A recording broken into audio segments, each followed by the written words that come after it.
So, hello and welcome to the next episode of the Self-Development with Tactics podcast. And today, as you can see in the background, we are going ahead. We are going ahead with last episode's summary of. Let me see again. It's how to write copy that sells. Yes, and the thing is, I know where we stopped. This is the good part. And therefore, we're going ahead with this. We stopped here, some kinda. So testimonials are third-party verifications. And before I forget, I'm Christopher, and I'm a 17-year-old graphic design student from Austria, and I'm really into self-development. And I hope the audio today is pretty good because and I have to show you, there's a really big tower in front of me, but my microphone is as near to my mouth as possible, and you can already see it, but I think it's not really disturbing this quality or this format or whatever. So testimonials are third-party verification that your solution does what it claims to do for others. And you want to make your testimonials as believable as possible, which means then they say that you should really make video testimonials. Now I think video is, in terms of this, pretty good, because you have three of the five senses included in video. You have sound, you have audio, you have video, and you have audio, video? Or is it only audio and video? Okay, you have two. So audio and video. So it's better than just a photo, which is static, and you have some kind of movement, which is also good. And you can better, show expressions and really the transformation of this person.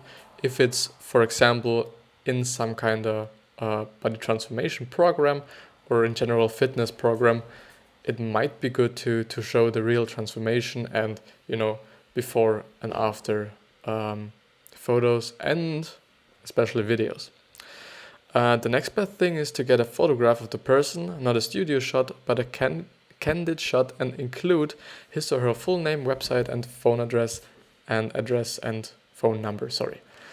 I'm not sure about, making or using people that really shot themselves, because video or studio photographs might look better and more professional, but I will just trust this summary and this book because I some kind of admire it, and it's so up to now there was a lot of great information there, which I'll just trust them. If you're just starting out, you could use quotes from famous people, and I've already read that, but I think I will just go through it anyways. If you're just starting out, you could use quotes from famous people, as long as it's clear you're not implying that the famous person is just using your product, which is then, a pity, because some people might be upset afterwards when they know that their idols haven't really used your product. Value justification is where you start to talk about how valuable your product, service, or solution actually is to the user. This reminds me on the ClickFunnels founder. Brussels is his last name. I don't remember his first name, unfortunately. But the thing is, I've read his book. It's not .com secrets, but it's Expert Secrets.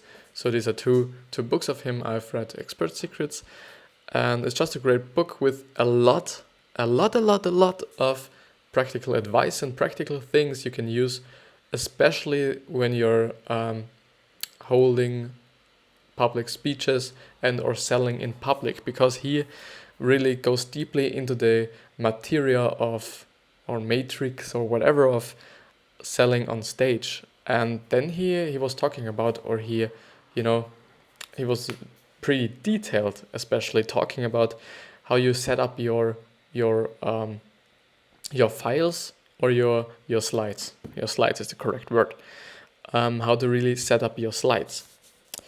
And the thing with your slides is, at the end of all these things, you have a slide with all the prices leveled up or shown, so that you can see what's in this product or what is in this program or whatever. And the thing is, the end price should always be, I think, a tenth, so 10 times smaller. I'm not sure, you have to read it, but if you just type in expert secrets, last slide or something, and valuation, or I don't know, something like this, this might come up.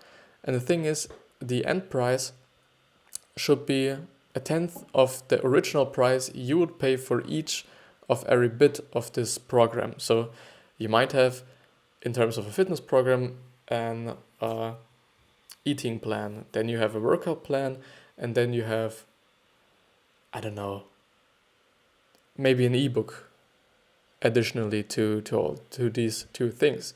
And so I would say that all these three things combined would actually cost around $300 or euros or whatever. And then you just say in your last slide that it's just $30. So to show really that is really cheap. And and especially in terms of this, what they are saying, you're telling the people what it is or what is actually in your product. Enough said for this bit now. You highlight the value to your offer and do it in a way and that contrasts favorably to the price. So you highlight the value to your offer and do it in a way that contrasts it favorably to the price, which is, I think, some kind of what I was just saying. My goal when writing copy is to demonstrate the value to the buyer is at least 10 times the price. Am I good or am I good?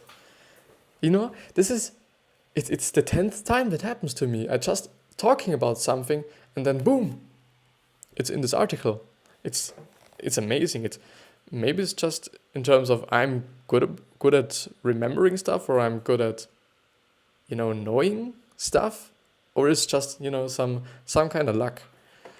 But nevertheless, my goal when writing copy is to demonstrate the value to the buyer is at least 10 times the price.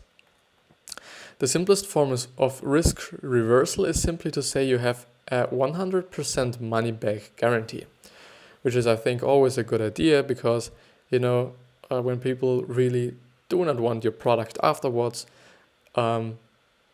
which shouldn't be like it, because if a product is really good, they should really keep it and like it and maybe buy something from you afterwards again and so on. But if they just, aren't the person for your product, it's always good for these people. Your job is to find a way to express the guarantee of the risk reversal in such a way that you're taking all the risk off their shoulders and putting it onto yours so that they feel they're taking no risk at all. So in terms of the money back guarantee, I think your money is a related but unexpected gift that enhances the value of your offer. So your bonus is a related but unexpected gift. Which you often see in TV commercials where they say at the end, and this is something I was talking about the last episode as well, there is this vacuum, this thing to clean your room. I don't know what it's called actually. I've thought about it today because of the vlog. I'm maybe starting or am starting today or have filmed some bit of it today. They say, you have 10 minutes left to buy this offer and then it's gone forever. And additionally to that, if you buy it just now, you get an ebook and you get these certain set of vacuum and so on and so on. You know what I mean. Don't have to tell you, I think. The mistake I see people making in their online sales letter is offering bonuses that are not related to the product that they are selling and that don't enhance the value of the product. Which is, I think, pretty important that they point out that it should enhance the value of your product.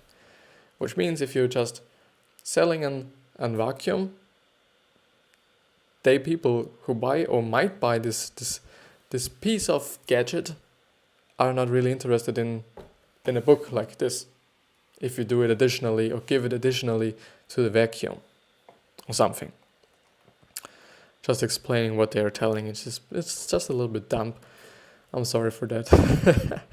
The explicit offer is simply the place in the copy where we ask for the order and tell the reader what to do. The research that I've seen shows that either 1 or 3 PSs seem to work best. PS is important because readers skim, scroll, and scan.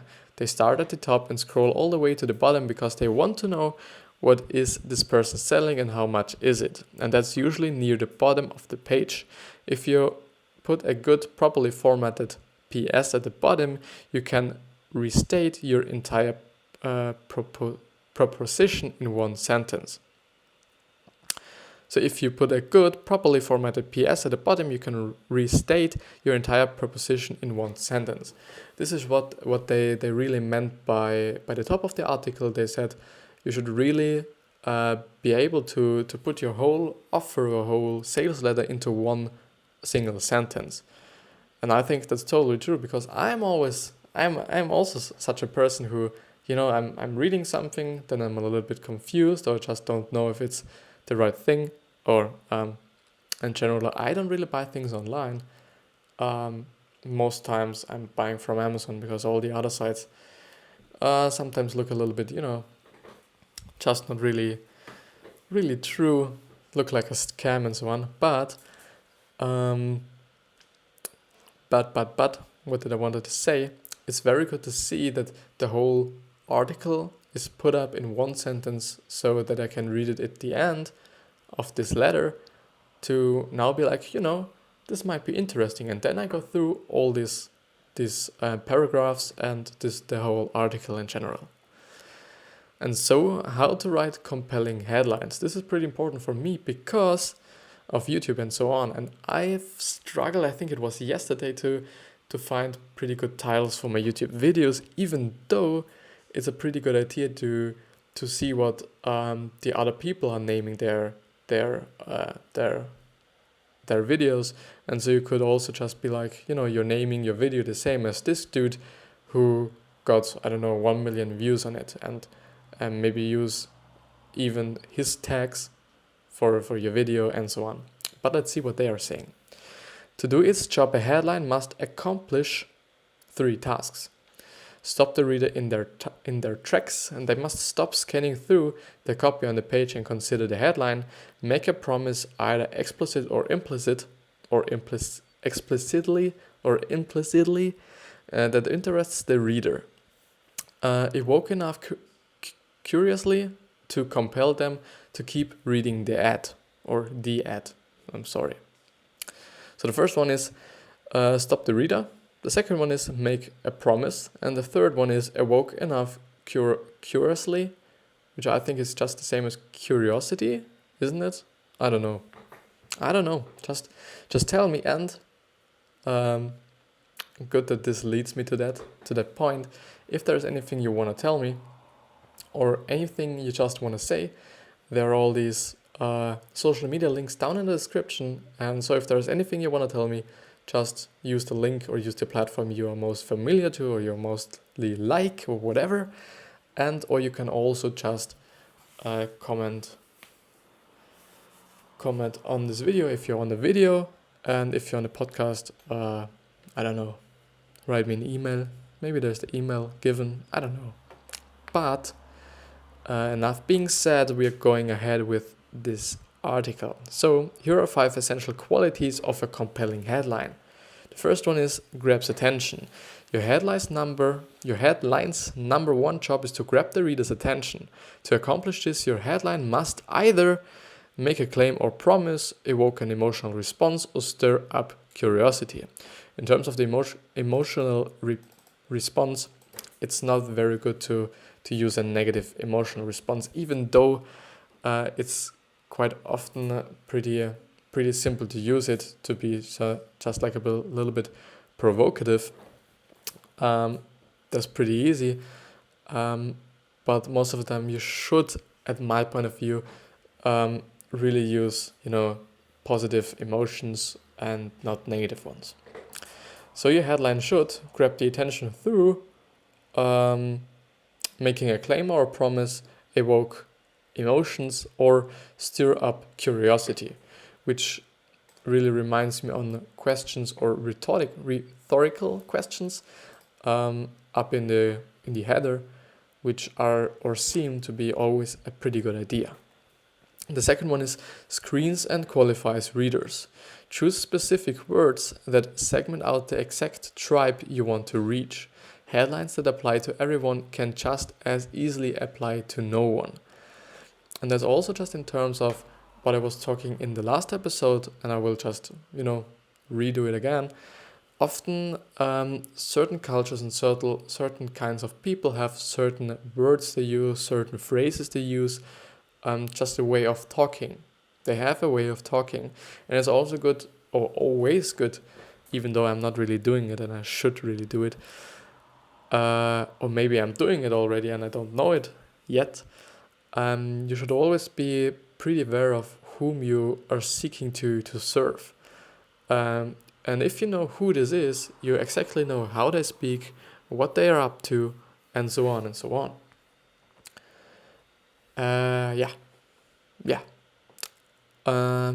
The third one draws readers into the body copy. Remember, you are not selling your concept or proposition in the headline. You're making one sale only, the idea of reading the rest of the post. The fourth one communicates the big idea. What is the one true benefit of your post, and how can you communicate that your readers in a way that is meaningful to them? Put that in your headline. So I'll have to read it again. What is the one true benefit of your post, and how can you communicate to your readers in a way that is meaningful to them? So how can you communicate that? So how can you communicate that this post is benefiting them? Just simplified. Establish credibility. Authority is one of the most powerful ways of gaining attention. If you have an authority card to play it in the headline if possible. Which reminds me on rich people, because they would be able to be like, I've made $5 million through this product, this strategy, through this book, I don't know. And you just put it in the title and everyone is looking at it because everybody's curious. Curiosity will be awoken, then feelings. Everybody sees them themselves driving their new Ferrari, and it's not really communicating the big idea. Okay, sure, it's some kind of the big idea because you know that by reading this you might be able to do it as well. You maybe then be reading it, but it's not really, it may be a really, really, really good header, actually. So headlines, formulas, the how-to headline, the transactional headline, how to do this video. The transactional headline, I don't know what this means. The reason why headline, which is why you shouldn't do this. Every single fucking title on YouTube. As well as the how-to, and I also do this. The probing question headline, I have to look all of them up. The if-then headline. So it's just really funny that all these things just can really be applied to YouTube, which benefits, of course, me. But it's also interesting to see that all people are just doing it, maybe unconsciously. I think not a lot of people are just reading books, or YouTubers are reading books to know what they're writing. But a title, if you do this, you will be rich. You know. And this episode is pretty great, and I really like it when episodes go good, go great, and so on. But the thing is, they will explain everything of them, which is just beautiful for me. This is a really great article, and if you're interested in it, it's the samuelthomasdavis.com website /book. This line, which is not an underscore but something above, I don't actually know what it is called, summaries / business / how this certain thing to certain thing, right, certain thing, copy, certain thing, that certain thing sells, and then again a / maybe, or maybe not, you can just let it be it. But the key to making the how-to headline work is that you need to tie it to a benefit your reader cares about, related to your content, of course. So how to really get rich? This would benefit your reader or your listener or your watcher or whomever. The transactional headline is all about the promise. When you truly have wow level content, this headline will grab attention. So when you truly, it's making a promise, which some sort of reminds me of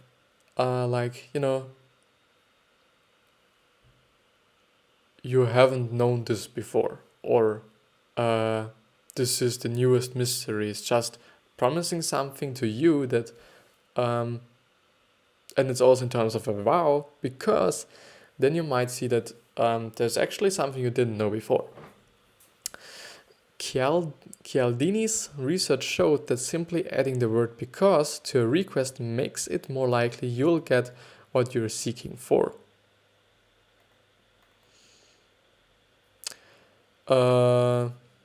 Okay, that's simply adding the word because to a request. So could you do me a favor because I need it? Would be, I think, just what they mean.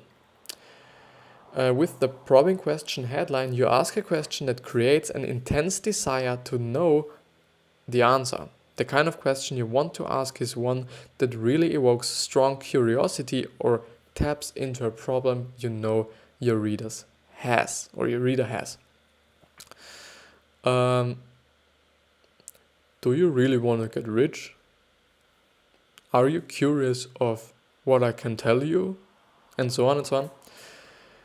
With the if-then headline, you contrast something that's easy for your reader to do with the major benefit of your post. If you read my post, you will get rich. Easy. The ultimate secret to writing really good headlines is to write a lot of really bad ones, which is, I think, in general the thing that if you have a lot of failures, you will get better and better and better, even though, and it's something I struggle with, and I've posted actually yesterday, I'm not good at failing things, and I'm not good at losing because I really hate losing, especially in sports and so on. But it's really something I have to work on, because actually it's some kind of an opportunity for me to grow, actually. Even if I do not really understand it, or subconsciously do not understand it. Write lots of possible headlines for your sales copy, subject lines for your emails, and titles for your blog posts before you finally settle on one. Email is still the number one way to get things sold on the internet, which I don't think is true, because the open rates decline so drastically of emails that I don't really think that. I think it's more like Shopify or the number one way. I wouldn't say that, because I think that Amazon is really making more sales than people sending out emails. But let's see. Bullet points are a great place to start writing when you're in that stuck place, when that resistance to writing feels sneak up to you. A blind bullet is a bullet that tantalizes your reader with a curiosity-inducing statement, yet does not reveal the actual secret behind it, in effect setting up an open loop that the mind longs to complete. Bullets that are not blind are called naked bullets. So a blind bullet is a bullet that tantalizes your reader with a curiosity-inducing statement. Which maybe, did you already know that? And then you might be like, what did I already or might have already known before I was reading this? And it's also something I've learned just before reading this article, is that mysteries, and that's why you see a lot of question marks and blurred out things and covered up things on YouTube thumbnails, because mysteries just really are eye-catching and really play on the human mind, because we always want to know what we are not seeing, and it's just some kind of curiosity making and so on. That's why it's maybe good using question marks over some covered up things. You probably know what I mean, because your mind really wants to know that. And it's very interesting that I think, and I'll show you there, and I maybe have shown you already this, the RMIT University has made a font which basically plays on this thought of mystery or losing tiles of this, or using parts of this font. So this font actually, and this will contribute the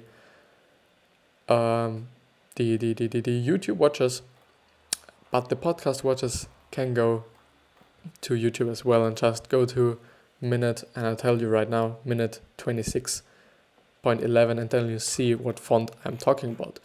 So this font is partly broken up. So for example, the X has one line that's complete, and the other line, so it's because it's this, and so it's crossed over. One line is the full line, and the other line is just broken up into two parts, and the O is only one half above and one half on the bottom, and they are not really connected, or not connected. And yeah, I think that's it for this episode, and I'm really thankful for you to listen to me. If there are any questions, as I said, there are all the links down in the description, or if you're on YouTube, just comment down below. And so I'll have to say a good day, or I want to wish you a good day, and I hope everything is fine, and yeah, I'll see you the next time.